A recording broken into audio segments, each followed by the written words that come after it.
Ryan Miller had never intended to become the center of attention in the community. He wasn't the kind of man who cared much for neighborhood meetings, weekend barbecues with the locals, or the intricate social dances that seemed to govern life inside the meticulously maintained gated estates next to his property. In fact, Ryan had chosen this specific parcel of land precisely because it wasn't part of their community. His property, a sprawling 12-acre lot that had once belonged to a long-defunct agricultural cooperative, bordered the northern edge of Willow Creek Estates, a place known more for its ornate front gates and private tennis courts than for any sense of real neighborliness. Ryan's land, classified as commercial use under a grandfathered zoning variance, served as the primary storage and light maintenance yard for his transport and logistics company, a firm specializing in high-load and oversized freight movements across the western states. While most of his competitors operated out of industrial parks near the highway, Ryan had secured this location deliberately. The site offered not only isolation from competitors, but also freedom from excessive regulatory oversight and the prying eyes of municipal inspectors. The heart of the property was an old steel-framed barn, originally constructed to house farm equipment, but now retrofitted with reinforced floors and heavy-lift rigging. Here, Ryan stored everything from disassembled construction cranes to rare turbine housings and custom-fabricated steel girders for long-haul projects.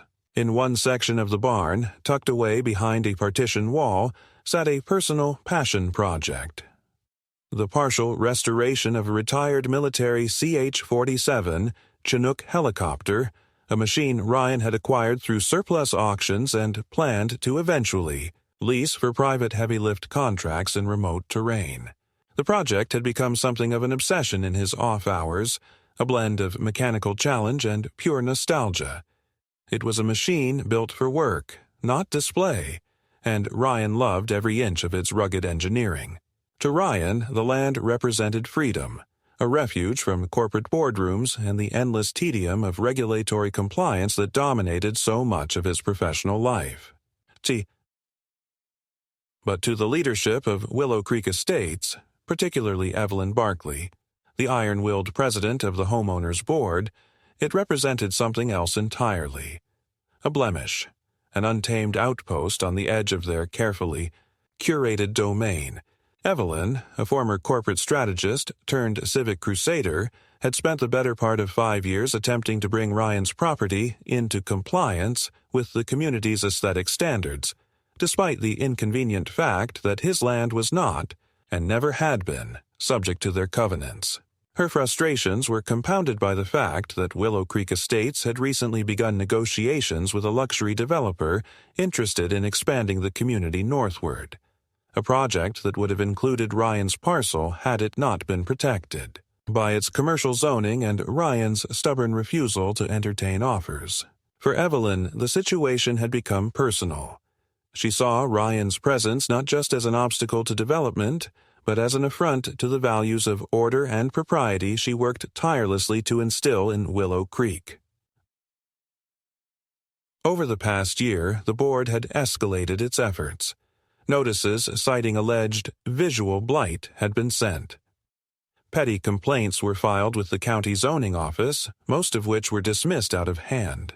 Code enforcement officers had visited the site multiple times, each time leaving empty-handed after confirming that Ryan's permits and use classifications were fully in order. Despite the mounting pressure, Ryan remained outwardly indifferent. He kept his property meticulously organized, maintained all necessary paperwork, and ignored the increasingly shrill tone of the board's correspondence. In private, however, he had begun consulting with a well-regarded land use attorney, anticipating that the board's tactics would eventually cross from nuisance into actionable interference. He was determined to protect his investment and his operations, and he had no intention of bowing to social pressure from a neighborhood he had never wanted to join. The situation came to a head one unusually warm spring evening, during the annual general meeting of the Willow Creek Board.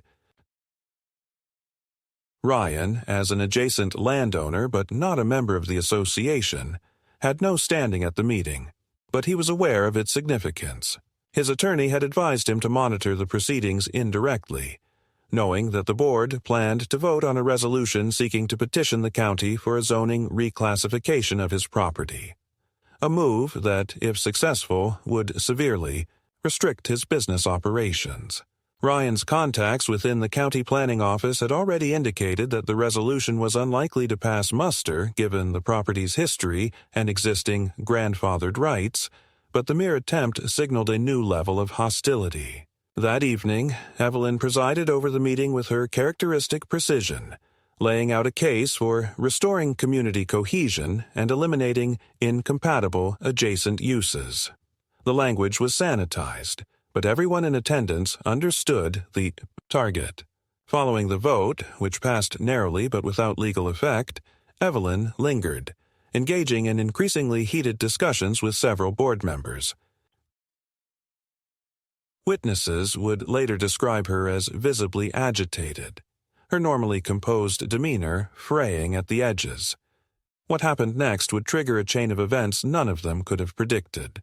According to timelines reconstructed in the days that followed, Evelyn left the clubhouse shortly after 10 p.m., driving her late-model Range Rover toward the northern access road that skirted Ryan's property.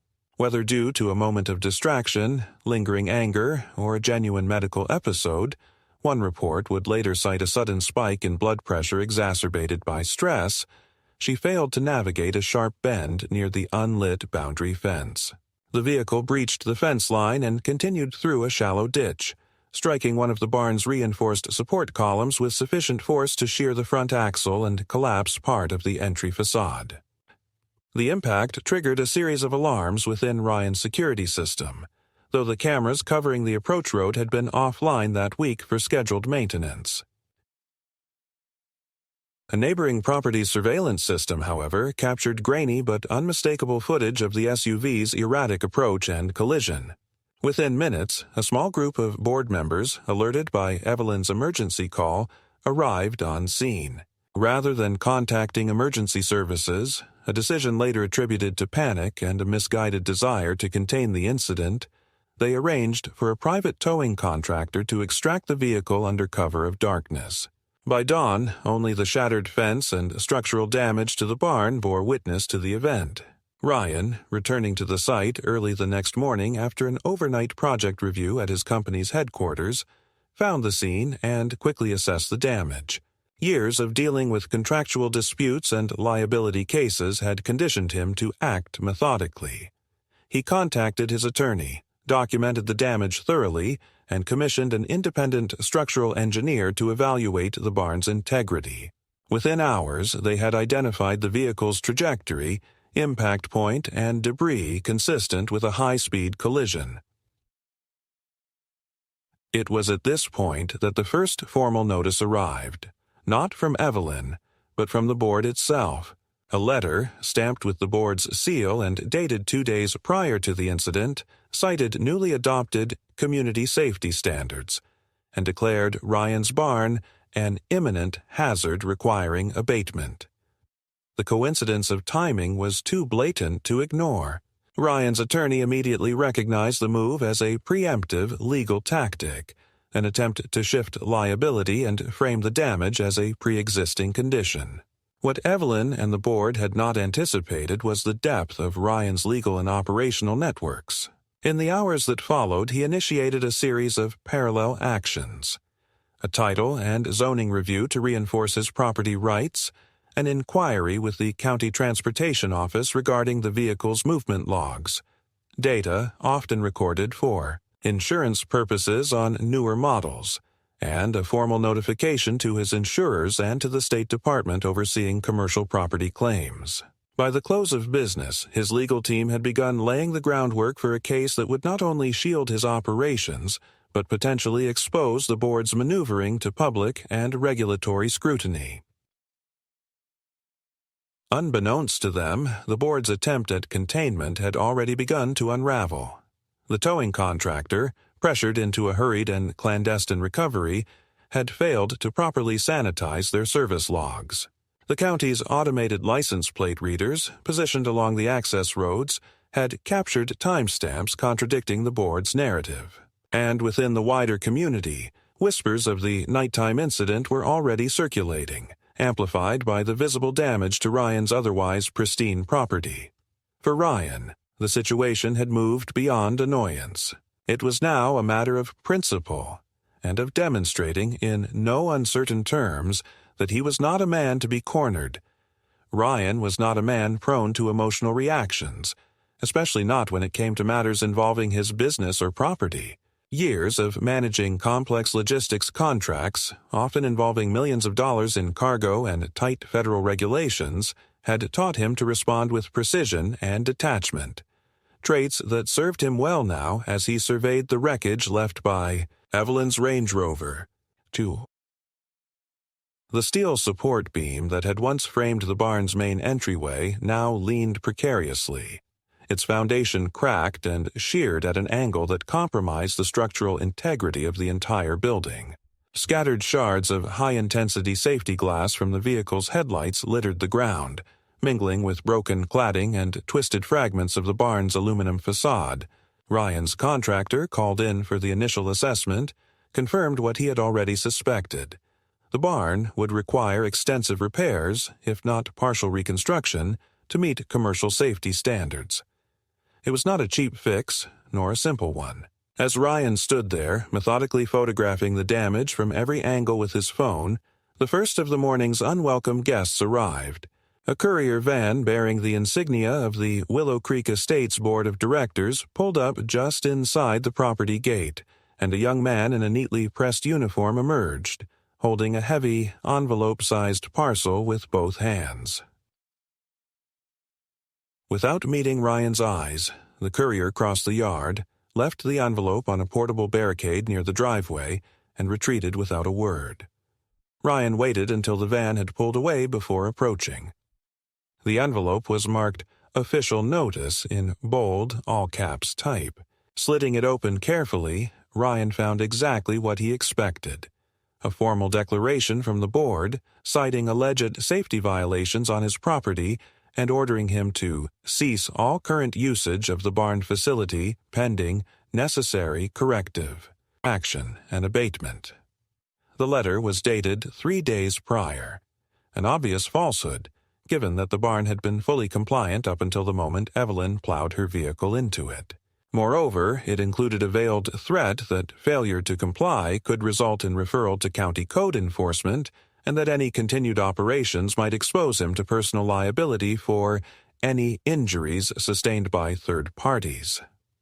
Ryan smiled, grimly. This was not merely a neighborhood squabble anymore. It was an orchestrated attempt to discredit him, to cripple his operations under the guise of community welfare.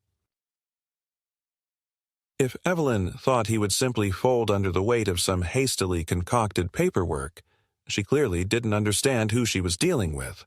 Returning to his office inside the property's modest main building, Ryan placed a call to his attorney, Meredith Clark, a partner at a high-profile land-use law firm known for its aggressive litigation tactics.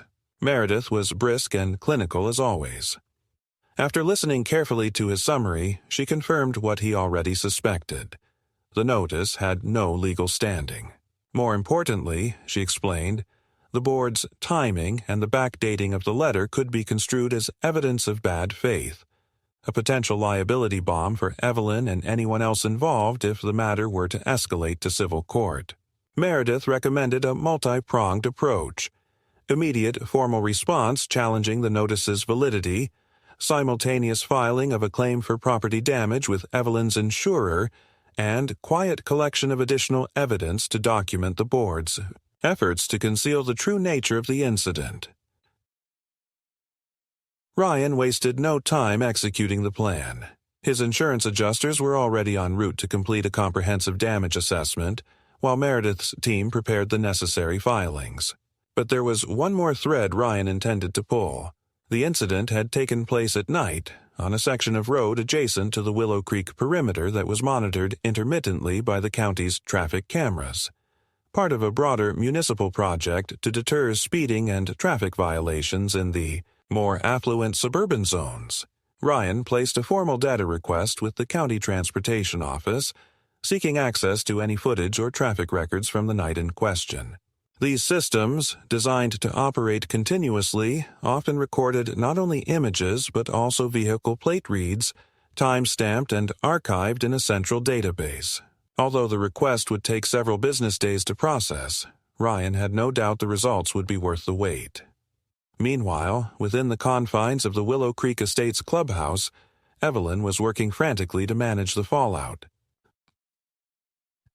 The damage to Ryan's barn had not gone unnoticed by the residents, many of whom had seen the wreckage while driving past on their way to work or errands. Whispers began circulating. Had there been an accident? Was someone hurt? Why was there no police report, no official acknowledgement of what had clearly been a major collision? Evelyn, attempting to control the narrative, convened a closed-door session with her closest allies on the board, urging them to present a united front. The story they crafted was simple. There had been no accident, merely a scheduled maintenance inspection revealing pre-existing structural instability at the Miller property, requiring immediate action for the safety of the community. It was a bold lie, but Evelyn was banking on the deference most residents habitually showed to the board's authority. However, not all board members were so compliant. One in particular, David Linfield, a mid-level executive in a regional banking firm and a relatively new addition to the board, harbored private doubts. David had always found Evelyn's leadership style excessively authoritarian, and he was not comfortable with the idea of falsifying records or covering up a potential liability issue. Discreetly, and without informing the rest of the board, he reached out to a professional acquaintance, a mutual contact of Meredith Clark, to inquire about the potential ramifications of the board's actions should the truth come to light. His inquiry, though low-key, set in motion a chain of communications that would eventually find their way back to Ryan's legal team. Back at his property, Ryan continued preparing. The insurance adjusters completed their evaluation and, as expected, estimated damages well into the six-figure range, factoring in not only structural repairs, but also the disruption to business operations caused by the incident. His attorneys drafted an initial demand letter to Evelyn's insurer, accompanied by the adjuster's report and preliminary documentation of the incident timeline. Ryan himself began laying the groundwork for a more assertive move, one that would send a clear, unequivocal message. Through his logistics company, Ryan maintained standing contracts with several specialized transport firms, including a heavy-lift helicopter service operating out of a regional airport. While primarily used for moving equipment into inaccessible sites in mountainous terrain, these helicopters were also occasionally contracted for bespoke retrieval operations, under strict regulatory compliance. Ryan placed a call to his operations manager and requested the scheduling of a lift, a legal, documented transport of a vehicle from his property to a designated drop zone. He made sure the lift request included all necessary permits and filings with the Federal Aviation Administration, ensuring that everything would be above board. The plan was as elegant as it was confrontational. Retrieve Evelyn's Range Rover from its temporary storage, which, through channels, Ryan had already traced to a private garage owned by one of the board members, and return it, not to her driveway, but to the very heart of the Willow Creek Estates clubhouse. It would be a literal and symbolic return of property, conducted legally, but in a manner that no one would soon forget. The image of the massive Chinook helicopter lowering the battered SUV onto the clubhouse's manicured front lawn would be a spectacle impossible to spin or deny. Ryan understood that the move carried risks: public relations backlash, potential countersuits, strained relations with neighboring property owners, but he also knew that sometimes the best defense was an overwhelming, undeniable assertion of facts. Evelyn had chosen to escalate the conflict into a covert war of attrition.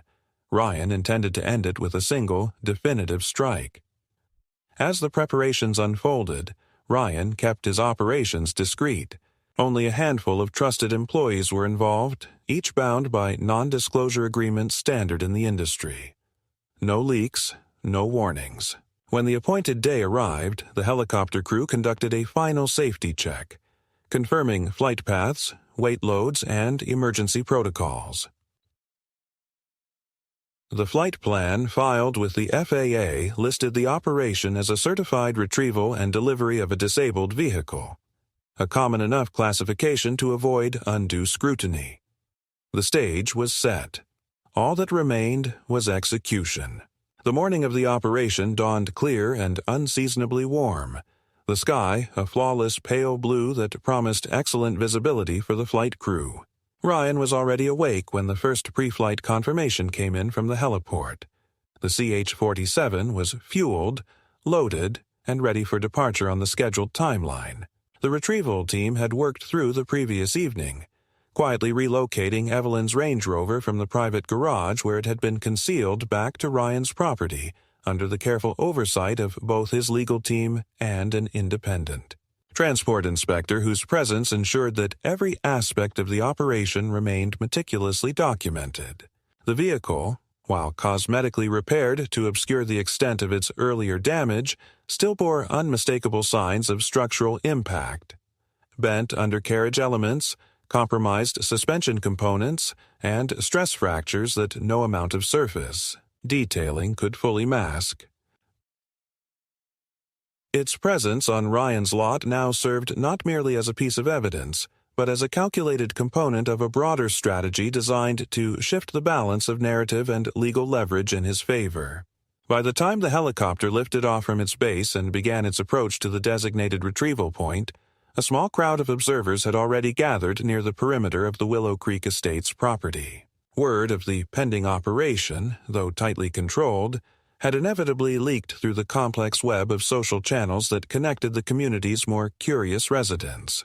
Ryan noted their presence with detached interest as he supervised final preparations, ensuring that all personnel remained within designated safety zones and that visual documentation of the lift was proceeding as planned.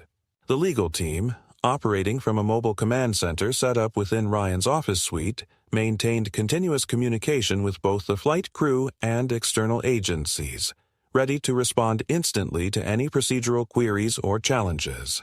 The retrieval itself proceeded flawlessly.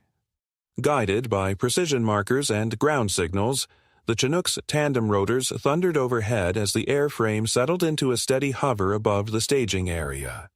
Heavy-duty lifting harnesses, rated well beyond the vehicle's gross weight, were secured under the Range Rover's frame, tensioned carefully to distribute load stress evenly across the structure. With practiced coordination, the crew chief signaled for lift, and the battered SUV rose smoothly from the ground, suspended beneath the aircraft like a grotesque ornament of industrial justice. The flight path, previously cleared with local airspace controllers, traced a gentle arc that brought the helicopter southward toward the Willow Creek Clubhouse, its presence announced long before arrival by the distinctive low-frequency pulse of rotor wash that swept across the treetops and manicured lawns. As the aircraft drew near its destination, Ryan's attention shifted to the clubhouse grounds. There, arrayed in varying degrees of disbelief and consternation, stood members of the board, including Evelyn herself. Her normally impeccable composure appeared frayed, her features drawn tight with the effort of maintaining an expression of control amid a situation that had spiraled far beyond her capacity to manage.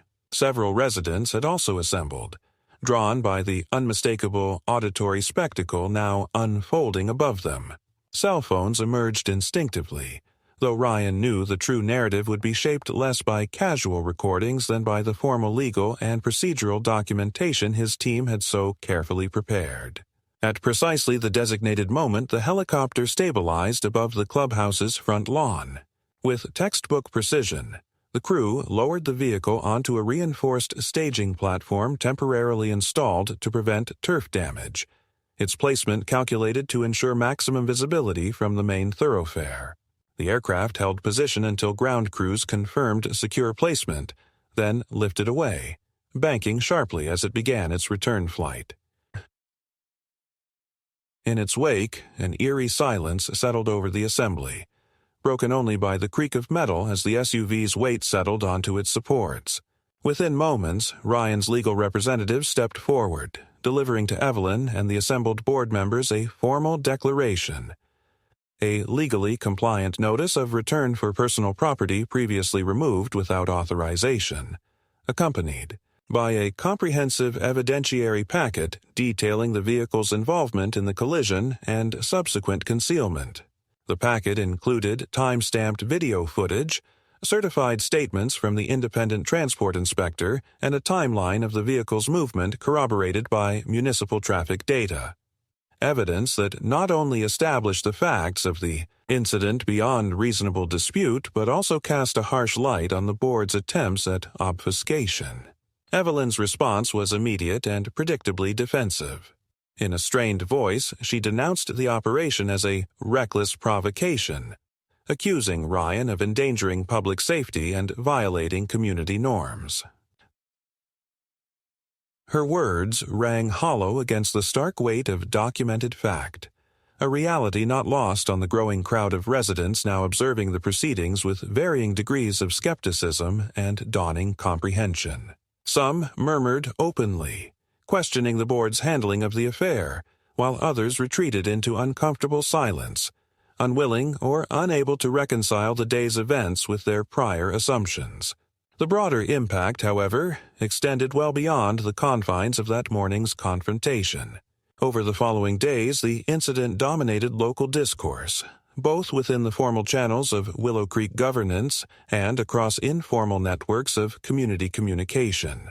News of the helicopter lift spread rapidly, amplified by images and first-hand accounts that circulated among residents and beyond. More critically, inquiries from external regulatory bodies began to arrive. County zoning officials requested clarification regarding the board's sudden shift in safety declarations, while insurance adjusters initiated their own investigations into the circumstances surrounding the collision and subsequent concealment. Amid this escalating scrutiny, internal divisions within the board began to surface more visibly. David Linfield, emboldened by the undeniable strength of Ryan's evidence and the mounting reputational risk facing the board, convened a private caucus of concerned members. Their consensus was clear. The board's current course of action, driven by Evelyn's personal animus and increasingly untenable legal positioning, posed a direct threat to the community's stability and legal standing. Behind closed doors, discussions turned to damage control and succession planning, with a growing faction advocating for Evelyn's voluntary resignation as the most pragmatic path forward. For Ryan, the unfolding dynamics validated his strategic approach. He had not acted out of petty vengeance or theatrical impulse. Every move had been calculated to reinforce the primacy of legal process and factual accountability. With the initial confrontation now complete, he focused on consolidating gains, formalizing his property zoning protections through county channels, reinforcing contractual safeguards for his business operations, and continuing to monitor developments within the board for further opportunities to neutralize hostile actions. Yet, even as these efforts progressed, Ryan remained acutely aware that the confrontation was far from concluded. Evelyn's personal ambitions and her ties to external development interests ensured that resistance would persist in one form or another. The battle for control of narrative and legal standing had merely entered a new phase, one in which subtlety, resilience, and relentless attention to detail would prove paramount. As dusk fell over Willow Creek in the days that followed, the battered Range Rover remained conspicuously stationed on the clubhouse lawn, a mute testament to the folly of hubris and the immutable force of lawful accountability. For Ryan, it was not merely a symbol of victory, but a reminder of the vigilance required to safeguard hard-won ground, a principle he embraced with characteristic resolve as he prepared for the battles yet to come. In the aftermath of the helicopter operation, Ryan maintained a deliberate posture of strategic patience. While public sentiment within Willow Creek had shifted perceptibly in his favor, and the legal foundation of his actions remained unassailable, he understood that the true battle was now unfolding behind the scenes, within the arcane corridors of regulatory oversight and the shadowy interplay of private interests that had long shaped the board's agenda. Evelyn, though publicly humiliated, remained a potent adversary. Bolstered by long-standing alliances with regional developers whose ambitions extended far beyond the borders of Willow Creek, Ryan's intelligence network, cultivated quietly through professional contacts and sympathetic insiders, soon confirmed that these external actors were actively exploring alternative avenues to neutralize his influence and regain momentum in their stalled expansion efforts. Chief among these maneuvers was a proposed petition to the County Zoning Commission, ostensibly spearheaded by a community coalition, but in fact orchestrated by a consortium of development firms with vested interest in reclassifying the northern perimeter, including Ryan's property, and into a special mixed-use overlay district.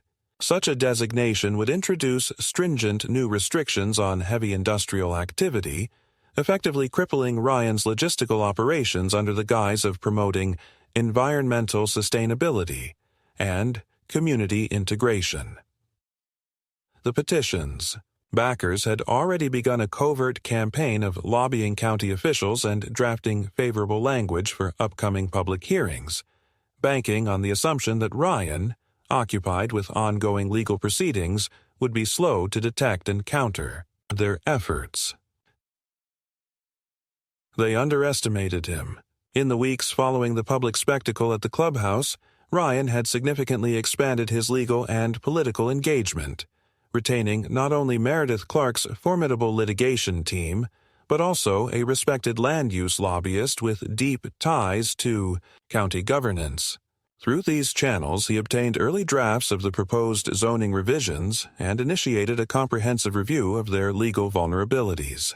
Concurrently, his attorneys prepared a series of preemptive filings designed to challenge the procedural validity of any such petition, citing prior precedents and the enduring grandfathered status of his property's existing zoning designation. Yet Ryan recognized that legal precision alone would not suffice. The battle had entered the realm of political optics, where narrative and perception could sway regulatory outcomes as decisively as statutory argument. To that end, he embarked on a calculated campaign to reframe the public discourse surrounding his property and operations. Drawing upon the extensive corporate social responsibility apparatus of his logistics firm, Ryan commissioned an independent economic impact study documenting the substantial contributions of his business to regional employment, tax revenues, and infrastructure development. The findings, meticulously substantiated, painted a compelling portrait of a high-value enterprise whose continued presence offered tangible benefits to the broader community. A stark contrast to the nebulous promises of speculative real estate ventures. Simultaneously, Ryan leveraged his growing network of local allies, including a coalition of small business owners and property rights advocates concerned about the creeping encroachment of restrictive zoning policies.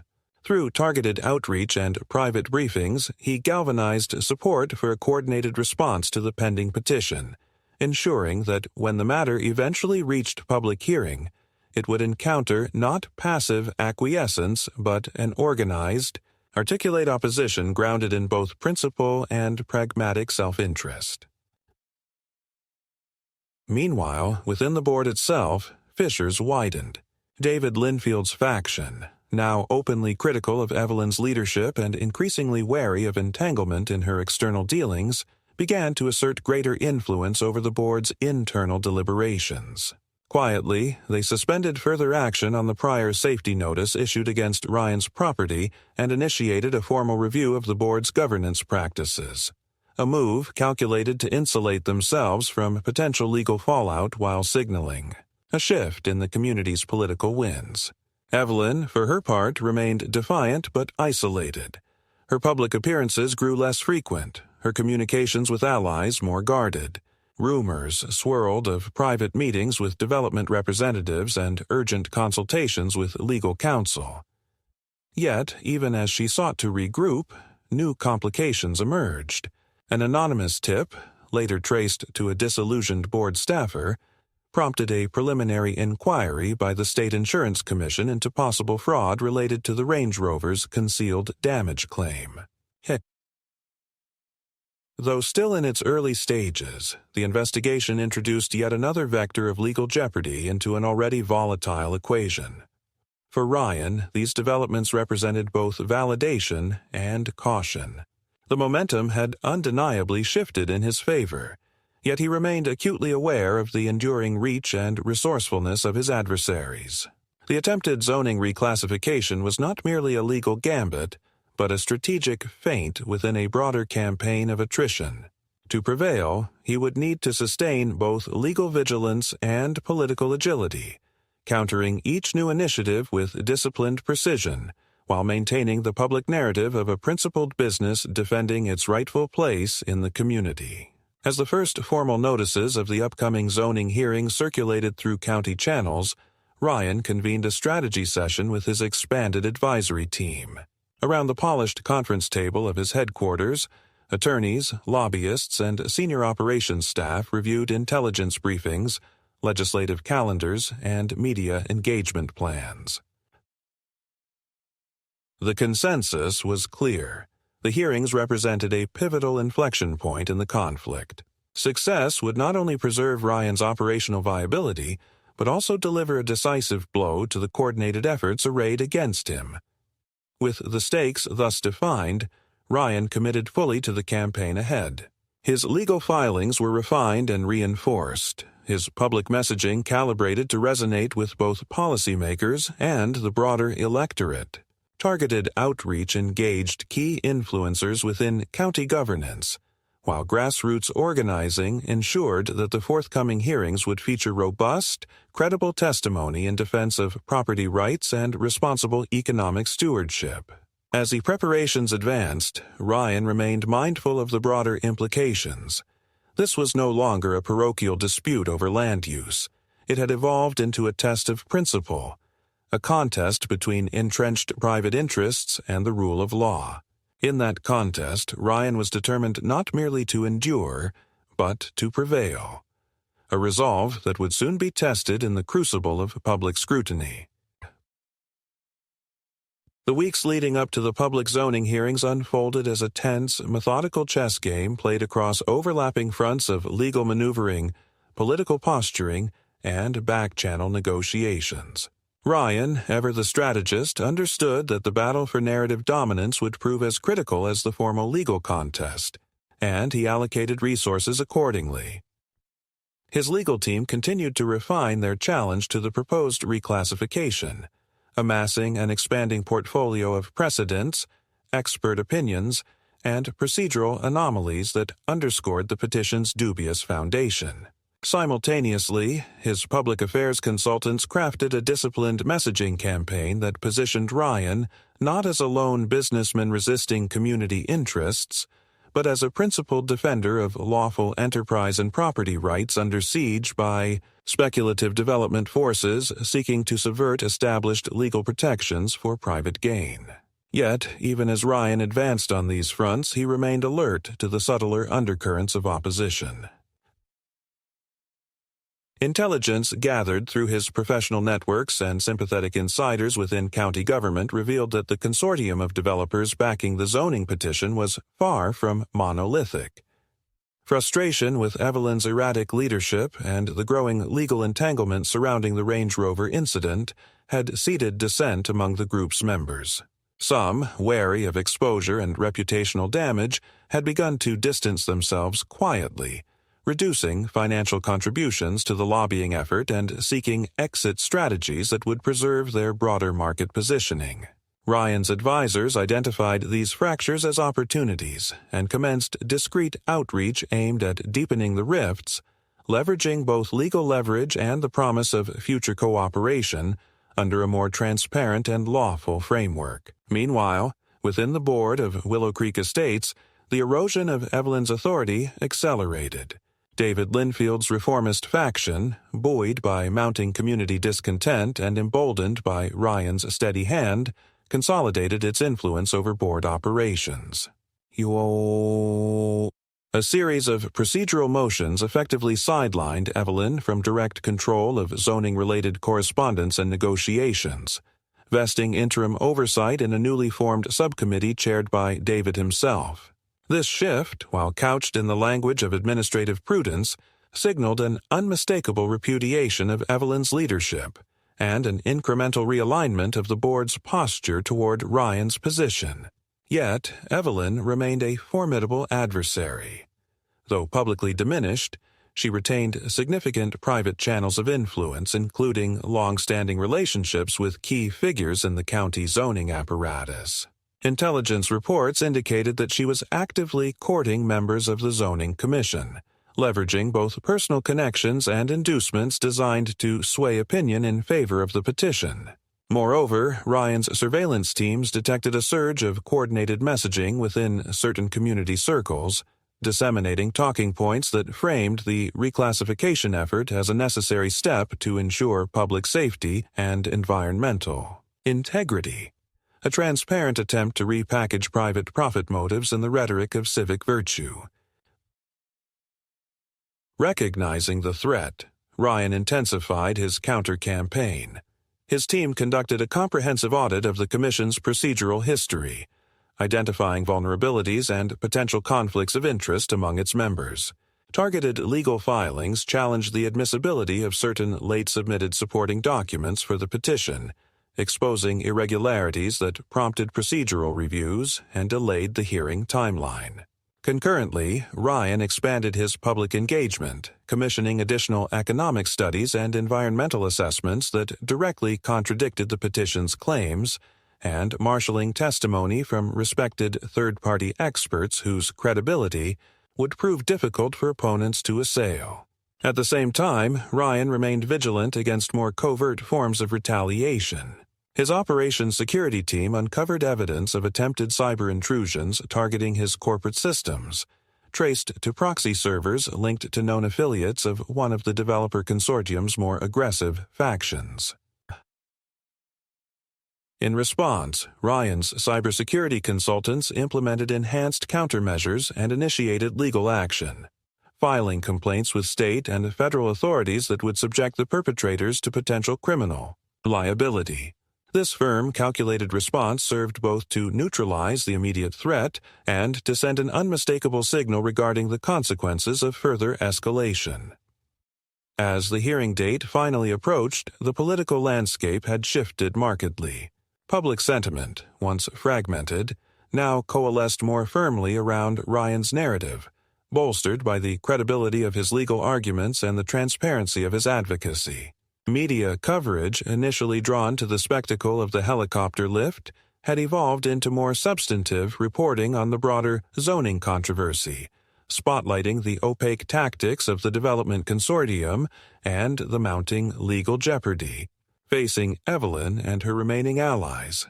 Within the Zoning Commission itself, fissures appeared, as commissioners previously inclined to support the petition now weighed the political and legal risks of endorsing a measure so tainted by procedural controversy and public opposition. On the day of the hearing, the county government center buzzed with an energy that reflected the high stakes of the proceedings. An overflow crowd of residents, business leaders, and media representatives filled the chambers and adjacent galleries. Ryan, impeccably composed, arrived flanked by his legal team and public affairs counsel, their demeanor a study in disciplined professionalism. Across the aisle, Evelyn appeared gaunt and strained, her diminished cadre of supporters betraying visible tension. The hearing commenced with formal presentations from both sides. The petition's proponents, led by visibly beleaguered legal counsel, struggled to advance their arguments under the weight of procedural challenges and public skepticism. Their claims of environmental risk and community benefit rang hollow against the backdrop of meticulously documented counter-evidence presented by Ryan's team. Expert testimony systematically dismantled the petition's factual underpinnings, while community stakeholders, small business owners, property rights advocates, and residents concerned about governance integrity, delivered passionate, articulate statements in support of Ryan's position. Throughout the proceedings, Ryan remained a model of restraint, allowing the strength of his evidence and the credibility of his allies to carry the day. His closing statement, delivered with quiet conviction, framed the conflict not as a personal vendetta, but as a test of the community's commitment to lawful governance and equitable treatment under the law. The message resonated. When the commission retired to deliberate, the prevailing expectation among observers was clear. Their verdict, delivered after a protracted closed session, confirmed that expectation. The commission unanimously rejected the zoning petition, citing procedural irregularities, insufficient evidentiary support, and concerns over the integrity of the process. The decision, while subject to potential appeal, represented a resounding vindication of Ryan's position and a decisive setback for his adversaries. In the days that followed, the consequences of this outcome reverberated widely. Several members of the developer consortium withdrew from further engagement with the Willow Creek expansion effort, citing reputational concerns and potential legal exposure. Within the board, Evelyn's remaining supporters splintered, and a formal vote of no confidence forced her resignation from the presidency. David Linfield assumed interim leadership, pledging a renewed commitment to transparency and lawful governance. For Ryan, the victory was not merely defensive, but transformative. The threat to his operations had been neutralized, his standing within the community elevated, and the broader forces arrayed against him fragmented and discredited. Yet he remained acutely aware that vigilance must be maintained. The struggle had illuminated the depths to which private interests might descend in pursuit of profit, and Ryan resolved to ensure that his hard-won position would be defended with unwavering resolve. As the sun set over the newly settled landscape of Willow Creek, Ryan allowed himself a rare moment of reflection. The helicopter's shadow had passed, but its message remained, a testament to the power of lawful resistance and the enduring principle that truth, rigorously pursued and fearlessly asserted, would ultimately prevail. In the weeks following the Zoning Commission's unanimous rejection of the petition, the atmosphere within Willow Creek Estates shifted in ways both subtle and profound. The air of smug certainty that had long characterized the board's dealings with Ryan and other independent property owners dissipated, replaced by a wary acknowledgement of the new political and legal landscape. The community's residents, many of whom had remained passive observers throughout the earlier stages of the conflict, now regarded Ryan with a respect tempered by curiosity, a man who had not only defended his position with remarkable discipline, but had done so without descending into the kind of petty recrimination that so often accompanied such disputes. Yet beneath the surface calm, Ryan knew the battle was not yet fully concluded. While the Commission's ruling had decisively neutralized the immediate threat to his property's zoning status, the broader forces that had driven the conflict, entrenched development interests, latent animosities within the board, and Evelyn's residual influence among certain external actors, still lingered in the background, seeking new avenues through which to advance their agenda or exact retribution.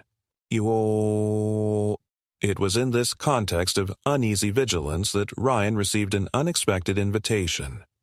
An executive session of the County Board of Supervisors had been scheduled to review recent zoning controversies, with particular attention to governance practices within certain residential communities. Though nominally routine, the session represented a potential opportunity to address systemic issues that had contributed to the escalation of the conflict, and to further solidify the legal and political groundwork necessary to forestall future challenges. At Meredith Clark's recommendation, Ryan agreed to participate, viewing the session as both a platform to advocate for broader reforms and a forum in which to reinforce the legitimacy of his position. The days leading up to the session were consumed with preparation. Meredith's team conducted a comprehensive review of county governance statutes, identifying potential leverage points for advocating greater transparency and accountability within community boards.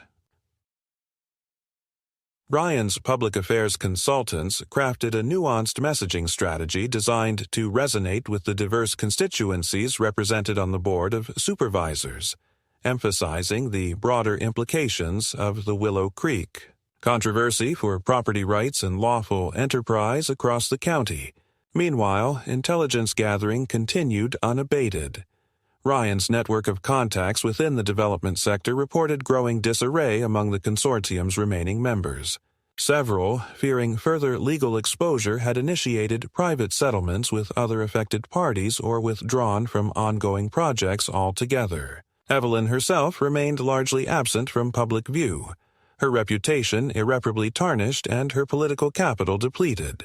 Yet pockets of resistance persisted, including a small but vocal cohort of ideologically motivated activists who sought to recast the conflict as a broader struggle over environmental integrity and community values.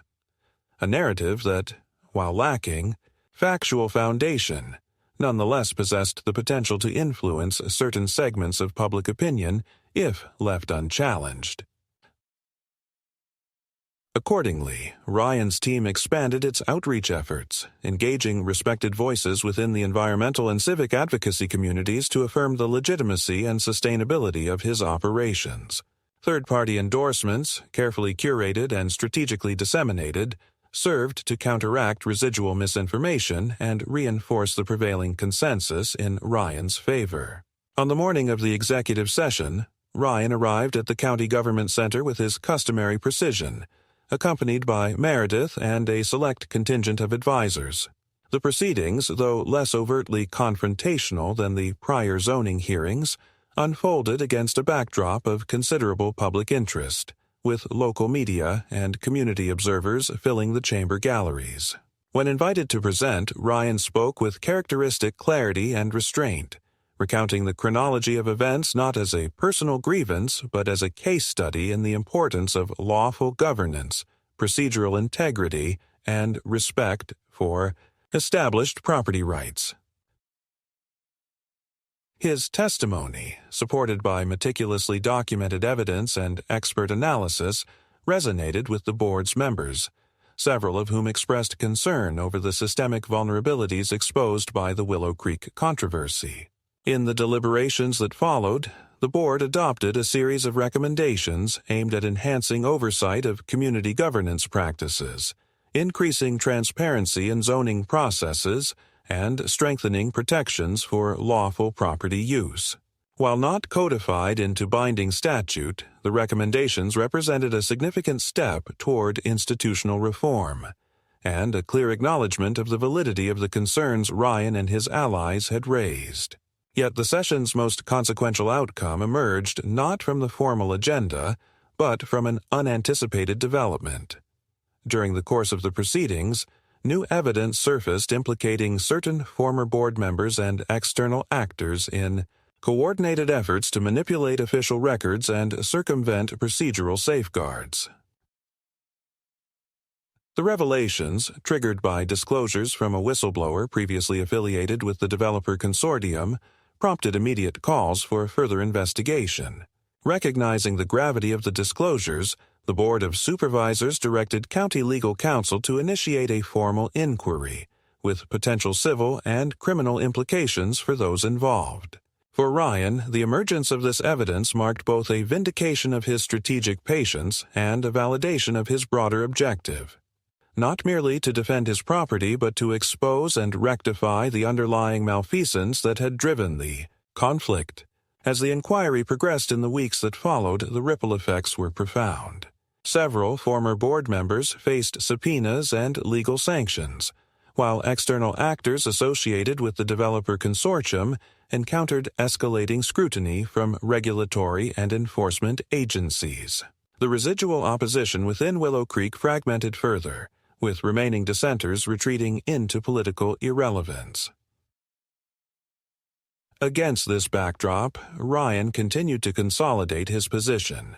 His property's legal protections, now reinforced by both precedent and heightened institutional awareness, rendered future challenges increasingly untenable. His business operations, having weathered the storm, resumed with renewed vigor, buoyed by an enhanced reputation and expanded networks of support. Yet, perhaps most notably, Ryan emerged from the conflict with a heightened sense of civic engagement. While never one to seek public office or overt political influence, he recognized the value of informed, principled participation in the governance processes that shaped the community and region in which he operated. To that end, he accepted an invitation to join an advisory panel on property rights and governance reform convened by the Board of Supervisors, contributing his insights and expertise to ongoing efforts to strengthen institutional safeguards against similar abuses in the future. In the quiet moments that followed this latest chapter in an ongoing journey, Ryan reflected on the arc of the conflict and the lessons it had imparted. The helicopter's shadow, once a bold assertion of resistance, had given way to a more enduring legacy, a testament to the power of disciplined strategy, lawful perseverance, and the unyielding pursuit of truth in the face of entrenched opposition. And as he looked toward the horizon of challenges yet to come, Ryan did so with the unwavering resolve of one who had not merely endured adversity, but had emerged from it stronger, wiser, and more determined than ever to defend what was rightfully his. In the months that followed the county board's executive session and the subsequent inquiry, the ripple effects of the Willow Creek controversy continued to unfold across both public and private spheres. Within the community itself, the departure of Evelyn and the disintegration of her once formidable political network left a vacuum of authority that was swiftly filled by a new leadership coalition committed to restoring transparency and lawful governance. David Linfield, now formally elected as board president by a broad margin, worked diligently to implement the oversight reforms recommended by the county board, fostering a culture of accountability that contrasted sharply with the insular practices of the prior regime. Under this new leadership, relations between the community board and neighboring property owners, including Ryan, entered a phase of cautious normalization.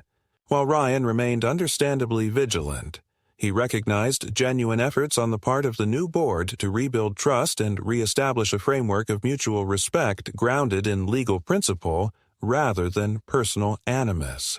To this end, Ryan engaged constructively with the board's initiatives, providing input on governance reforms and collaborating on joint efforts to improve infrastructure and public safety along the community's northern boundary.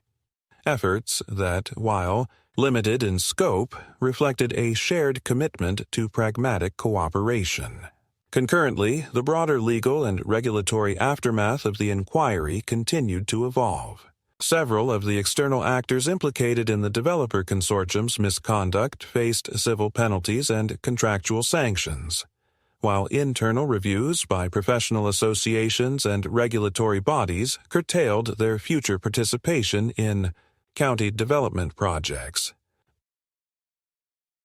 For those within Willow Creek who had suffered under the prior regime's abuses, whether through targeted enforcement actions, arbitrary procedural barriers, or reputational harm, the inquiry's outcomes offered a measure of restitution and closure, underscoring the community's renewed commitment to lawful and equitable governance.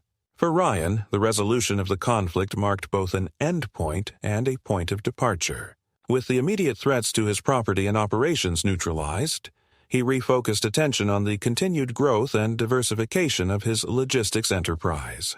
Leveraging the enhanced reputation and expanded network of alliances forged during the conflict, Ryan secured new contracts and strategic partnerships that positioned his company for sustained success in an increasingly competitive marketplace.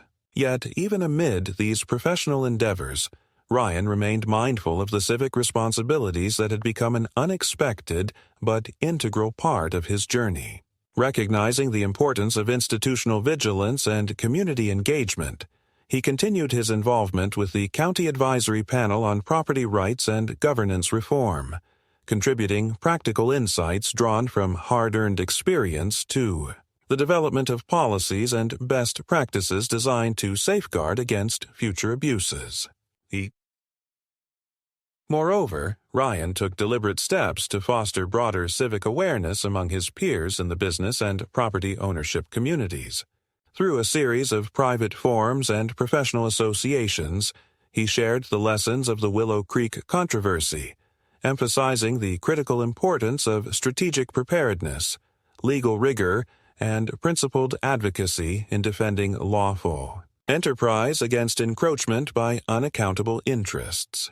In these efforts, Ryan found a sense of purpose that transcended the immediate bounds of his business pursuits, a commitment to advancing the integrity of the legal and civic frameworks upon which both private enterprise and community well-being ultimately depended. As the seasons turned and life within Willow Creek settled into a new equilibrium, the echoes of the conflict gradually faded from public discourse, supplanted by the rhythms of daily life and the emergence of new community priorities. Yet the lessons of that hard-fought struggle remained etched in the institutional memory of the community and in the resolve of those who had borne its trials. For Ryan, they served as a constant reminder of the vigilance required to safeguard hard-won rights and the enduring power of disciplined, principled action in the face of adversity. On a clear autumn afternoon, as Ryan surveyed the restored expanse of his property, the barn rebuilt and modernized, the helicopter fully operational and occasionally contracted for specialized lifts across the region, he reflected with quiet satisfaction on the arc of a journey that had begun with an act of reckless aggression and culminated in a reaffirmation of lawful principle and civic integrity. The battered Range Rover, long since removed from the clubhouse lawn, now resided in an evidence storage facility, its fate emblematic of a chapter closed but not forgotten. In its place stood a renewed commitment, both personal and communal, to the values that had prevailed in the end: respect for the law, the sanctity of property rights, and the indispensable role of informed, engaged citizenship in preserving the foundations of a just and resilient society.